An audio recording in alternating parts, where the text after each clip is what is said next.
여러분 시청자 여러분 안녕하십니까. 차 한잔의 도론도담 시간입니다.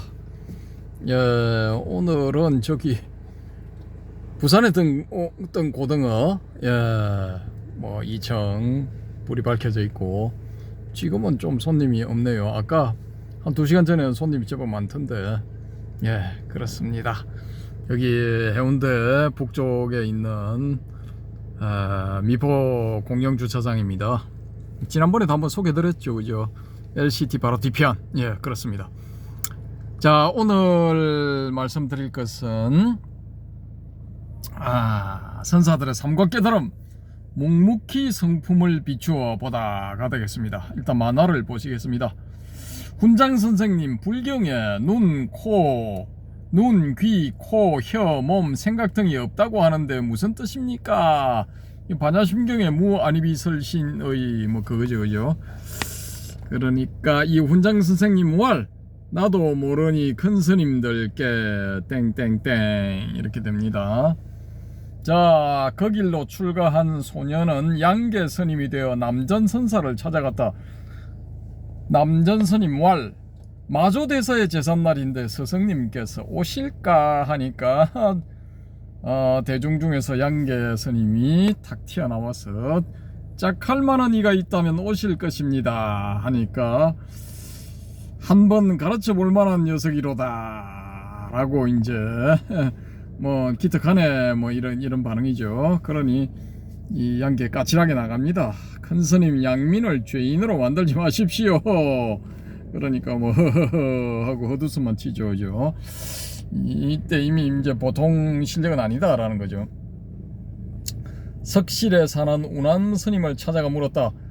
바위나 냇물이 하는 설법은 누가 듣습니까? 그야 바위나 냇물이 듣지. 바위나 냇물, 무정설법이라는 겁니다. 그 무정설법은 무정물이나 듣는 거지 뭐 이렇게 하는 거죠. 스님은 들으셨습니까? 하니까 내가 들었다면 너는 나의 설법을 듣지 못한다. 그 뭡니까? 내가 들었다면 너는 나의 설법을 듣지 못한다. 이 말은 그거죠, 그죠? 이게 이제 바위나 냇물일 테니까 뭐 내가 바위나 냇물이라면은 네가 나의 설법을 듣겠느냐, 들을 수 있겠느냐, 뭐 그런 거죠, 그죠?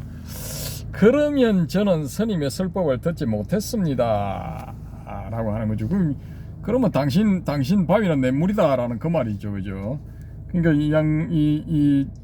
이 사부가 되는 이 스님이 나의 설법도 듣지 못했는데 어찌 바위나 냇물의 설법을 들을 수 있겠는가?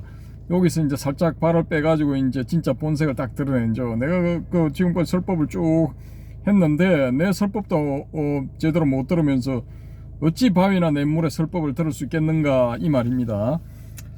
자, 그러니까 여기 만화상에는 이 양계 스님이 신기하구나, 바위나 냇물의 설법을 헤아리기 어려움이란 귀로 들을 때는 알기 어렵더니만 눈으로 소리를 들으니 알겠구나. 눈으로 소리를 들으니 알겠다. 이게 바로 관세음이죠, 그죠? 관세음. 이게 관세음이라는 게 이 번역을 이제 요런 식으로 했죠, 그죠? 아발로키테 이슈와란가 뭐 그렇습니다. 그러니까 제대로 하면 이제 관자재 뭐 이렇게 되겠죠, 그죠? 근데 어쨌든 간에 이제 관세음이라고 했을 때는 뭔가 이유가 있을 거다라는 거죠. 근데 제가 이제 요걸 좀 조사를 해봤어요. 하도 궁금해가지고 벌써 뭐 한 20년쯤 전에 조사를 해봤는데 이게 조사를 해보니까 우리의 척두엽에, 그러니까 귀 윗부분 좀 됩니다. 귀 윗부분쯤에 그 척두엽 부분에 베로니케 영역이라는 부분이 있어요. 그 부분에서는 우리가 보는 시각 정보, 그 다음에 우리가 듣는 청각 정보, 그게 합쳐지는 부분이랍니다. 합쳐지는 부분.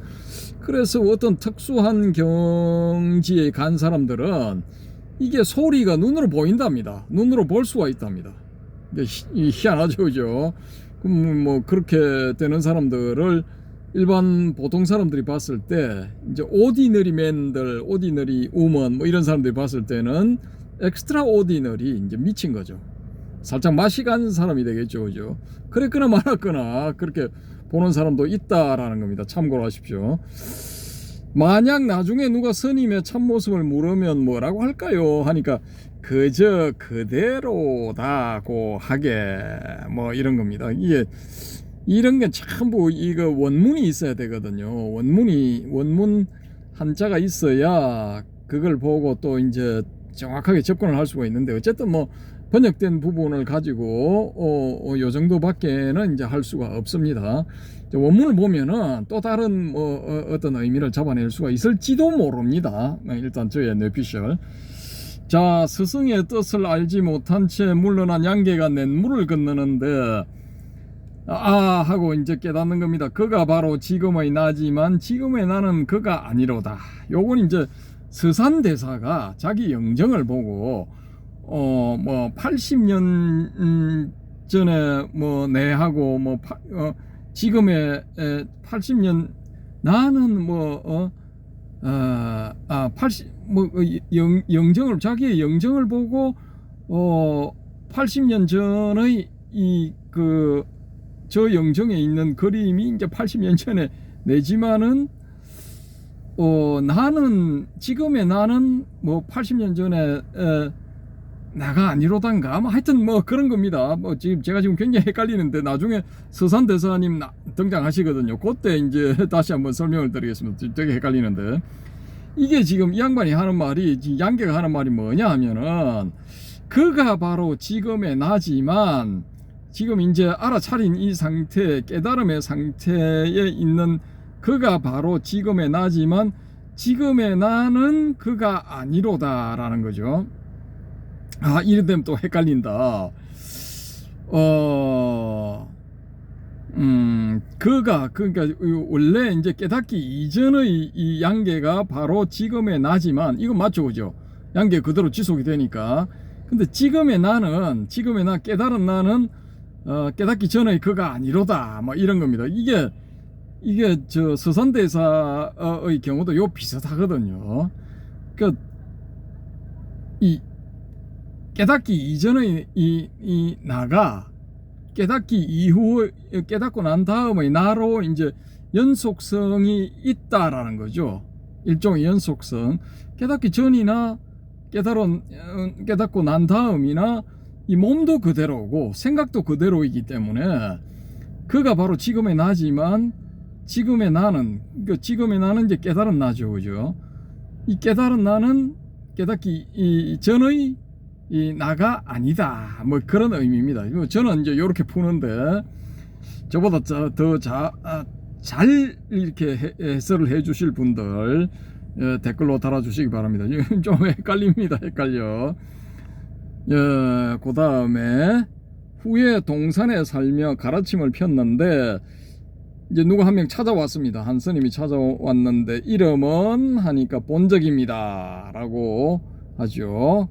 자, 여기서 이제 모든 것을 초월했다는 도리마저 세우지 않는 이치를 말해보게 하니까 말할 수 없습니다. 어째서 그런가? 본적이라고도 이름할 수 없기 때문입니다. 요건 이제 뭐 그냥 우리가 이제 본래의 마음자리 혹은 이제 불성자리 뭐 그렇게도 할 수가 있겠죠, 그죠? 그 불성자리에서는 뭐라고도 뭐 그걸 이름을 붙이면 안 되죠, 그죠? 사실은 불성이라는 이름도 붙이면 안 되는데 편의상 붙이는 겁니다. 자, 동산선사의 가르침으로 깨달음을 얻은 본적은 조산에 살면서 가르침을 폈는데 이들 두 선사의 특징은 소리 지르거나 때리지 않는다는 것이다. 이게 소리를 지르는 사람은 임재선사, 때리는 거는 덕산선사죠, 그죠? 뭐 이 두 가풍이 이제 양대 가풍이 자웅을 겨루고 있는 그 상태에서 사부작 예? 소리 소문 없이 자리를 잡은 게 이 동산양계 조산본작 이 사제지간에 만들어낸 가풍, 새로운 가풍입니다. 자, 묵묵히 자신의 성품을 비추어 보면 깨달음에 이를 수 있지요. 동산스님이 묵묵히 자신의 성품을 비추어 보면 그 제자인 조산스님은 깨달음에 이를 수 있지요. 요건 연출인데 두 사람 다 욕을 했습니다. 묵묵히 자신의 성품을 비추어 보면 깨달음에 이를 수 있다. 동산, 조산. 다 이야기를 했습니다. 근데 제자의 이름을 먼저 붙여서 조산의 조, 동산의 스승, 동산의 동 해서 조동종 뭐 이렇게 불렀답니다. 옛날에 그렇게 해서 이제 조동종이 만들어졌답니다. 자, 지금까지 제가 해설을 해드린 만화의 해설 부분에 좀 덜컹덜컹 왔죠, 그죠? 그 덜컹덜컹한 부분을 내가 왜 그렇게 해설 내지 해석을 해주겠다 하시는 분들은 좀 부탁드리겠습니다. 댓글로. 예. 그리고 이제 텍스트 부분에 들어갑니다. 이 텍스트 부분, 조동종의 탄생입니다. 조동종의 탄생, 동산양계 807년에서 869년, 조선본적 840년에서 901년. 예. 그러면은 거의 8세기를 이제 8세기 후반 정도 봐야 되겠죠, 그죠? 요 조동종이 이제 확실하게 자리를 잡게 된다라는 것입니다. 자, 텍스트를 제가 읽어드릴게요. 석두선사의 가르치는 스타일과 가장 비슷한 제자가 바로 유엄, 약산 유엄 745년에서 828년인데 나중에 약산에서 가르침을 펴서 약산선사라고 불렸다. 약산이 한 선문답을 보면 그는 촌철살인, 허를 찌르는 한마디 말로 상대를 제압하는 것, 이 촌철살인의 대가였다. 어느 스님이 자신의 경지를 은근히 자랑하며 당신은 어떤가라고 하자 약산은 절름거리거나 비틀거리는 등 가진 추태를 다 부리며 그런대로 세월을 보낸다 고 해서 개요성을 거둔다. 요게 이제 절름절름 비틀비틀하면서 그런대로 한 세상 보낸다, 뭐 한 세월 보낸다, 뭐 그런 겁니다. 이게 다 이제 대부분의 사람들이 이렇게 살죠, 그죠? 뿐만 아니라 입적 직전에는 법당이 쓰러진다고 해 제자들이 멀쩡한 법당에 기둥을 바치느라 허둥대는 꼴을 보면서 자신의 법당을 떠나버렸다. 좀 멋있죠, 그죠? 마지막까지 골려 먹었습니다. 담성은 우남 담성이죠. 782에서 841년 은 백장선사를 20년 동안 모셨지만 깨닫지 못했다. 백장이 입적하자 약산에게 간 담성은 그의 한마디 말에 깨달음을 얻었는데 바로 앞의 만화에 나오는 우남이다. 우남도 스승의 스타일을 물려받았지만 만화에서 보는 것처럼 부드럽고 친절한 쪽이다. 그 역시 입적할 때 내일 어떤 상조가 떠날 것이니 준비하라 고 해서 다음날 제자들이 허탕을 치게 만들더니 그날 밤에 자신이 가버렸다. 낮에는 뭐 아무도 안 갔죠, 그죠? 밤에 이제 자기가 직접 가버린 겁니다. 우남의 뒤를 이은 양계는 동산에서 가르침을 피워 동산선사라 불렸는데 그의 스타일은 약산의 날카로움과 우남의 자상함을 섞어 놓은 것 같다. 동산은 선문답 끝에 문제를 하나 냈는데 제자인 A 스님이 도전하자 무려 96번씩이나 대답을 하게 만들어 기어이 정답을 찾게 만들었다. 그러니까 똑같은 그 문제를 가지고 문답을 96번, 거의 100번 가까이 한 거예요. 이 지독하죠, 그죠? 자, 이런 식으로 이제 이 하나의 가풍입니다. 끝까지 물고 늘어지는 거예요. 더 재미있는 것은 이 이야기를 들은 B 스님이 그 정답을 알려고 A 스님을 3년이나 모셨지만 가르쳐 주지 않자 마침내는 칼을 겨누고 죽이겠다고 협박을 하여 정답을 들었다고 한다. 대단하죠, 그죠? 이거 뭐야, 참선을 해서 뭔가를 얻으려면은 이 정도는 돼야 돼. 예. 저는 아주 뭐 바람직한 케이스들이라고 봅니다. 대충 그냥 좀 폼 잡다가 한 5년 10년 하다가 에이씨 뭐 아닌갑다 하고 딴 길로 가가지고 뭐 화두선 그거 하면 안 된다 뭐 기타 등등 온갖 비난 비방을 해대는 사람 정신들 차리시기 바랍니다. 자, 이발하고 옷 갈아입고 간다고 종치게 하는 등 만반의 준비를 마친 동산이 입적하자 제자들의 울음소리가 밤까지 이어졌다. 그러자 눈을 번쩍 뜬 동산은 수행자의 본분을 벗어났다며 제자들을 크게 꾸짖는다. 그리고 7일을 더 살며 제자들을 다독이고는 8일째 되는 날 진짜로 떠났다. 양반도 참 대단하죠, 그죠? 아 진짜 할 말을 있게 만드는 양반이야 진짜. 영감님 대단하십니다. 동산의 스타일을 가장 잘 이어본 적은 조산에서 가르침을 펴니 조산선사라 불렸다. 그는 20대 중반에 동산을 만났는데 몇 년 후에 동산이 입적했으므로 이 사제가는 같이 지낸 기간이 그렇게 길지 않다. 게다가 입적할 때 제자들을 골려주지도 않았으니 전통을 단절시킨 책임을 면할 수 없다.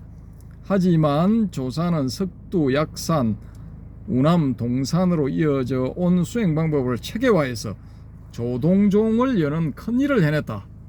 조동종의 선사들은 제자들을 가르칠 때 고함을 지르거나 몽둥이를 휘두르지 않았다. 그러나 진리에 대한 문답을 주고받을 때는 상대의 경지를 확인할 때까지 철저하게 밀고 나갔다. 예를 들면 동산의 경우 깨달음을 얻고 난 다음에 다른 선사들을 찾아가 자신을 연마하는 공부를 하던 중 초라는 이름의 선객과 문답을 벌이게 되었다. 이때 동산은 예리한 질문으로 초선임을 몰아붙였는데 이 탓에 초는 그만 다음날 죽고 말았으니 말 한마디가 고함이나 방망이보다 더 과격해질 수도 있음을 잘 보여주었다. 요게 경격전등록에 다 나와 있어요. 예, 한번 찾아보시기 바랍니다. 조동종의 수행 방법은 일체의 잡념을 일으키지 않고 자신의 본성을 직시하는 것이었는데 굉지정각선사가 묵조명이라는 책을 지어 이를 체계화하였다.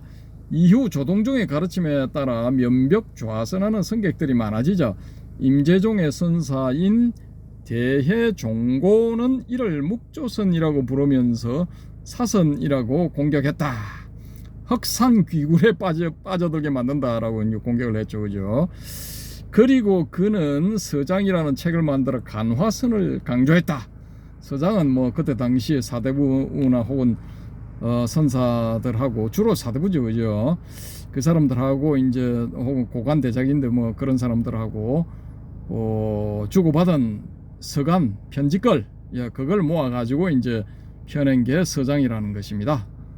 이 서장 이거 조계종에서 아주 중요시하면서 공부하죠. 그죠? 현재 우리나라의 참선 수행자들은 묵조선이 관한선보다 못한 것으로 본다.